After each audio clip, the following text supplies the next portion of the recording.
Good bad ಅಗ್ಲಿ. ತಲಾ ಅಜಿತ್ ಅವರ good bad ಅಗ್ಲಿ ಸಿನಿಮಾನ ಇವಾಗ ಥರ ನೋಡ್ಕೊಂಬಂದಿದ್ದೀವಿ. ಸಿನಿಮಾ ಹೇಗಿದೆ ಅಂತ ನಾವು ಹೇಳ್ತೀವಿ. ಅದಕ್ಕೆ ಮುಂಚೆ ನೀವು ಮಾಡಬೇಕಾಗಿರೋದು ನಮ್ಮ ಚಾನಲ್ಗೆ ಲೈಕ್, ಶೇರ್ ಮತ್ತು ಸಬ್ಸ್ಕ್ರೈಬ್ ಮಾಡೋದ್ರ ಮೂಲಕ ನಮಗೆ ಸಪೋರ್ಟ್ ಮಾಡಬೇಕು. ತಲಾ ಅಜಿತ್ ಅವರ ಈ ಸಿನಿಮಾ ಅದಿಕ್ ರವಿಚಂದ್ರನ್ ಅನ್ನೋವಂಥವ್ರು ಡೈರೆಕ್ಷನ್ ಮಾಡಿದ್ದಾರೆ.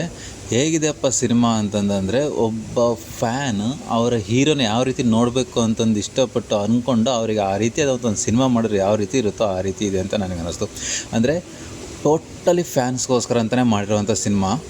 ಫ್ಯಾನ್ಸ್ ಅಜಿತ್ ಅವ್ರನ್ನ ಯಾವ ರೀತಿ ನೋಡಬೇಕು, ಅವ್ರ ಸ್ಟೈಲ್ ಆಗಿರ್ಬೋದು, ಅವ್ರ ಸ್ವ್ಯಾಗ್ ಆಗಿರ್ಬೋದು. ಆ ಮಂಕಾತ ಸಿನಿಮಾ ಆದಮೇಲೆ ಅಜಿತ್ ಅವರು ಆ ಸ್ಟೈಲ್, ಆ ಸ್ವ್ಯಾಗಲ್ಲಿ ಯಾವ ರೀತಿ ಕಾಣಿಸ್ತಾ ಇದ್ದರು, ಅದೇ ರೀತಿಯಾದಂಥ ಒಂದು ಫ್ಯಾನ್ಸಿಗೆ ಬೇಕಾಗಿರುವಂಥ ಥರದ ಹಾಡುಗಳಾಗಿರ್ಬೋದು, ಆ ಮ್ಯಾನರಿಸಮ್ಮು, ಆ ಫೈಟ್ಸು ಎಲ್ಲ ಫ್ಯಾನ್ಸ್ಗೆ ಅಂತಲೇ ಹೇಳಿ ಮಾಡಿಸಿರುವಂಥ ಸಿನಿಮಾನೇ ಗುಡ್ ಬ್ಯಾಡ್ ಅಗ್ಲಿ.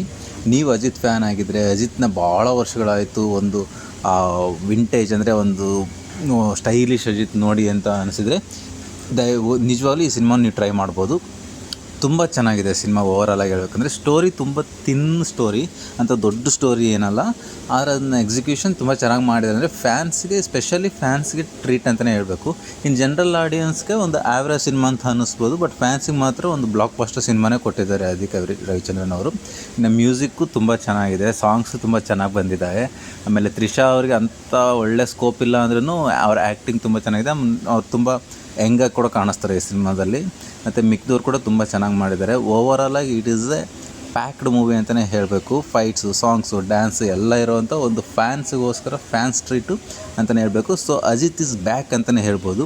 ನೀವು ಸಿನಿಮಾ ನೋಡಿದರೆ ನಿಮಗೇನು ಅನ್ನಿಸ್ತು ಅನ್ನೋದನ್ನ ಕಮೆಂಟ್ ಬಾಕ್ಸಲ್ಲಿ ತಿಳಿಸೋದು ಮಾತ್ರ ಮರಿಬೇಡಿ. ನೋಡಿಲ್ಲ ಅಂದರೆ ಇವಾಗಲೇ ಹೋಗಿ ನಿಮ್ಮ ನೆಚ್ಚಿನ ಚಿತ್ರಮಂದಿರಗಳನ್ನು ನೋಡಿ good bad ugly. Thank you.